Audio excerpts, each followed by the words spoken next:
திருச்செந்தூர் ஆண்டவனே வேல் முருகா, தினம் உனக்கு நன்றி சொல்வோம் மால் மருகா.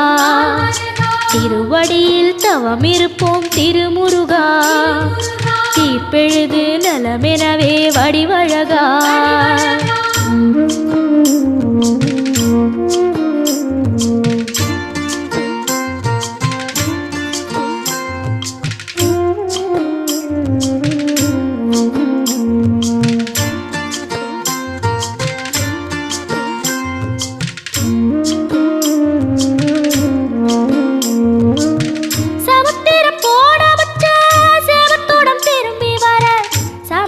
சாமி